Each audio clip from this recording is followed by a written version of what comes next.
motos. Les motos, on sortait les dernières motos, on sortait les dernières voitures. À un moment, tu allais beaucoup en Russie. Quand tu nous ramenais 1 kilo de caviar que tu avais planqué dans un grand imperméable pour passer la douane et qu'on se tapait 1 kilo de caviar à deux, quoi. Ah ouais. Ça, t'as jamais été vraiment avare, toi. Non. Moi, je l'ai connu, Jacques, on avait, je sais pas, 12-13 ans, on était des gamins. On a passé toute notre adolescence ensemble, on a tout fait.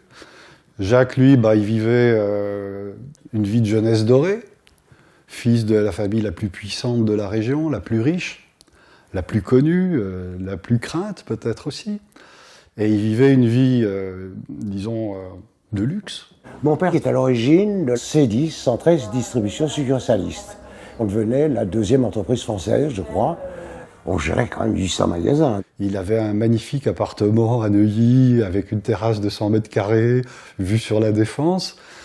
Et là, ça a commencé un petit peu à le perdre. Je dois dire que j'aimais trop le ski et la course automobile à une époque. Je n'étais pas prêt à consacrer 200% de mon temps à un poste. Il s'est mis à avoir quand même beaucoup de fréquentation, des filles faciles, une vie la nuit, parce qu'il n'avait rien à faire. Comment est-il tombé si bas, quoi? C'est toute une histoire, toute l'histoire d'une vie. C'est une descente aux enfers, essentiellement par amour. Il y a quelqu'un qui a transformé ma vie. J'ai rencontré cette fille quand elle est rentrée chez moi. C'est une amie russe qui me l'a présentée, qui était aussi une call girl.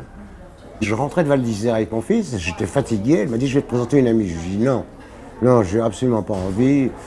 Et elle passe un coup de fil et arrive une fille dite de David Hamilton. Elle était ravissante au point que tout le monde se retournait et essayait de lui parler. Il y a eu un déclic au bout de quelques jours et il en est tombé fou amoureux, quoi. Il a vécu une belle histoire d'amour pendant 6 mois avec elle et ça a été, je crois, ce qu'il a totalement perdu par amour pour cette fille. Qui est toujours sans doute un petit monstre.